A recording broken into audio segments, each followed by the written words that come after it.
जरूरी सूचना है आप सभी स्टूडेंट्स के लिए।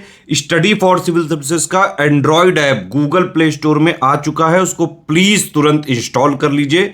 और अगर आप स्टडी फॉर सिविल सर्विसेज के सिर्फ ऐप से कोई भी कोर्स, कोई भी पीडीएफ परचेस करते हैं तो उसमें अप्लाई कूपन, अगर आप ज्ञान सर जो है आप उसमें अप्लाई करते हैं, ये कूपन कोड है, तो उसमें 20% फीस तुरंत माफ हो जाएगी। मतलब 20% डिस्काउंट तुरंत उसमें लग जाएगा। ज्ञान सर लिखना है, नॉर्मली ज्ञान सर, स्मॉल लेटर में है सब कुछ, कोई स्पेस नहीं, कोई कॉलम नहीं, सिर्फ ज्ञान सर, GYANSIR। इस तरह से अगर कूपन कोड लगाते हैं आप ऐप में बाई करने से पहले, जो अप्लाई कूपन वाले में आता है, तो 20% का डिस्काउंट तुरंत मिलेगा। वीडियो देखिए। नमस्कार दोस्तों, आपका स्वागत है यूपीपीएससी बेस्ट ऑनलाइन कोचिंग के इस यूट्यूब चैनल पर। दोस्तों, आज की इस वीडियो में हम लोग बात करेंगे प्राचीन भारत के इतिहास के एक महत्वपूर्ण बिंदु गुप्त वंश के बारे में। इससे पहले गुप्त वंश से जुड़े कुछ वीडियोस हम लोगों ने कर रखे हैं, अगर आपने नहीं देखा है तो आप प्लेलिस्ट में जाकर जरूर देखिएगा। यह क्लास सभी प्रकार की स्टेट पीसीएस एग्जाम और वनडे एग्जाम के लिए अत्यंत महत्वपूर्ण है। आप किसी भी गवर्नमेंट एग्जाम की प्रिपरेशन कर रहे हैं, यहाँ से क्वेश्चन देखने के लिए जरूर मिलेगा। तो चलिए दोस्तों, शुरू करते हैं अपने क्लास को। इससे पहले कुछ जरूरी सूचना, अगर आप टीम के पेड कोर्सेज से जुड़ना चाहते हैं तो इन दिए गए नंबर पे कॉल या व्हाट्सएप करके आप टीम के पेड कोर्स से जुड़ने की प्रक्रिया समझ सकते हैं।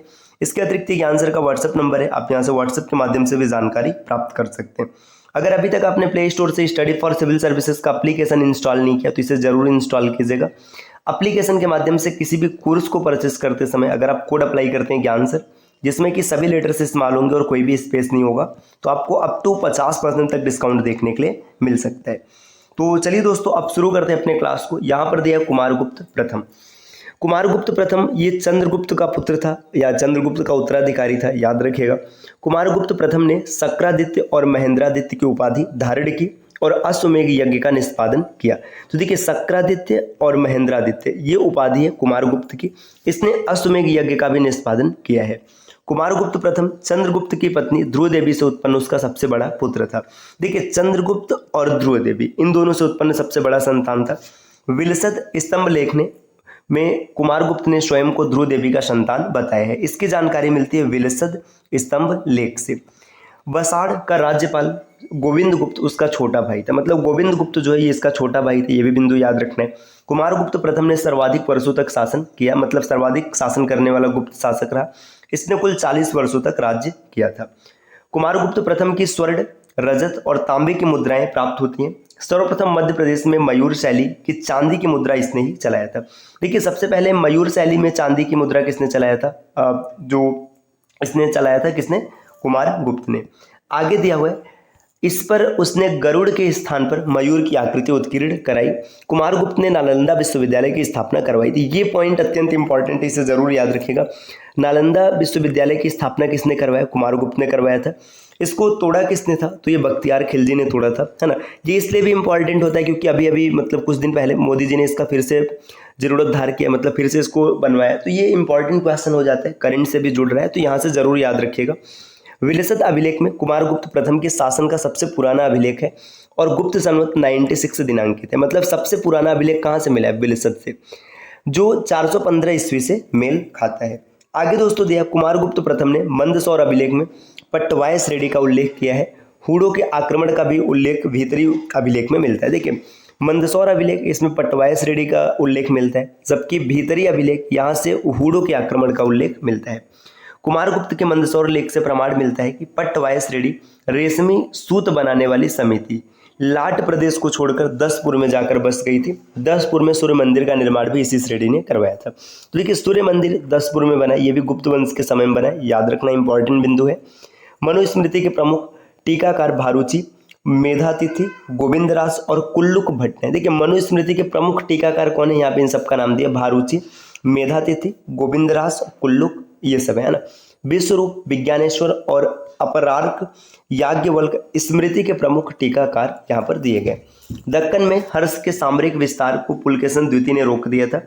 गुप्त काल के दामोदरपुर ताम्रपत्र में भूमि बिक्री संबंधी विवरण दिया गया। तो देखिए, पुलकेशन द्वितीय ये याद रखिएगा, है ना। इसने क्या किया था? इसने जो हर्ष का सामरिक विस्तार इसे रोक दिया था।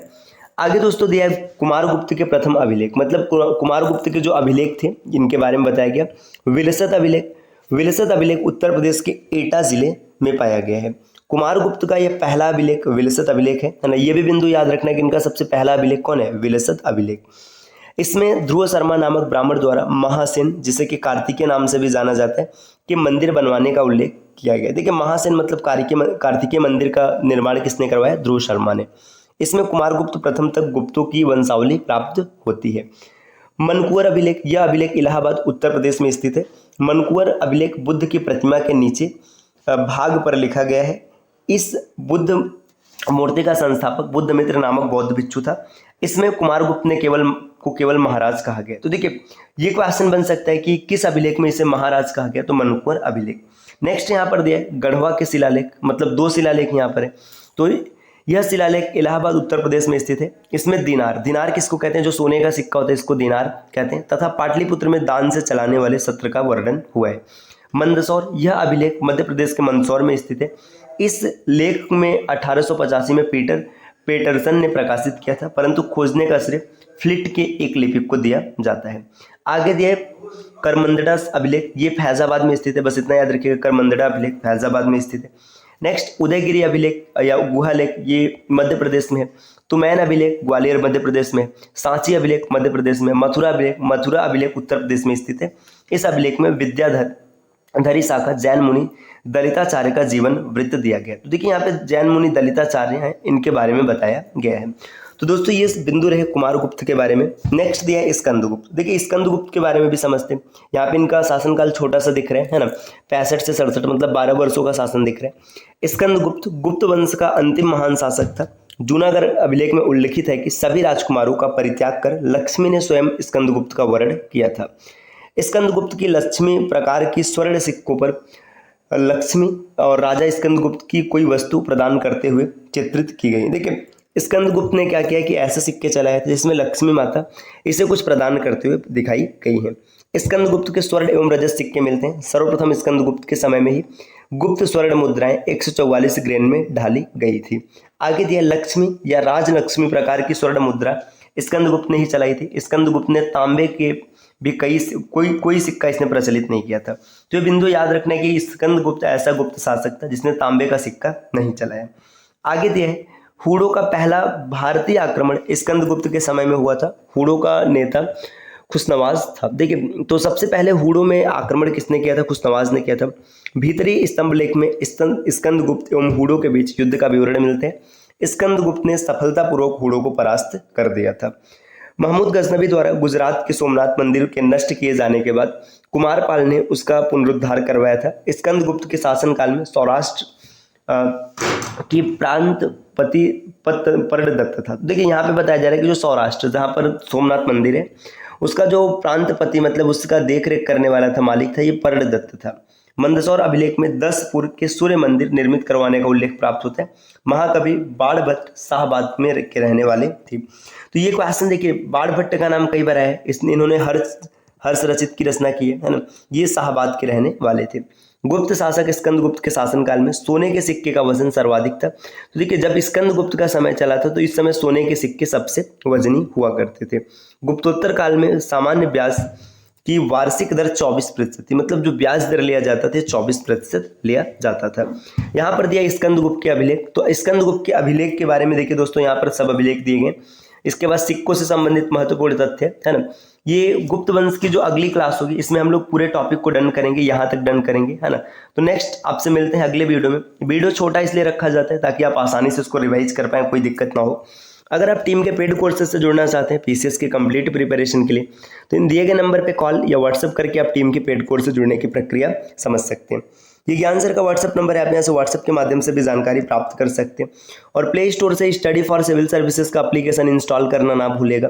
एप्लीकेशन के माध्यम से किसी भी कोर्स को परचेस करते समय अगर कोड अप्लाई करते हैं ज्ञान सर, जिसमें कि सभी लेटर्स स्मॉल और कोई भी स्पेस नहीं होगा, तो आपको अप टू 50% तक डिस्काउंट देखने के लिए मिल सकते हैं। तो मिलते हैं दोस्तों आपसे अगले वीडियो में कुछ नए कॉन्सेप्ट के साथ। तब तक के लिए नमस्कार।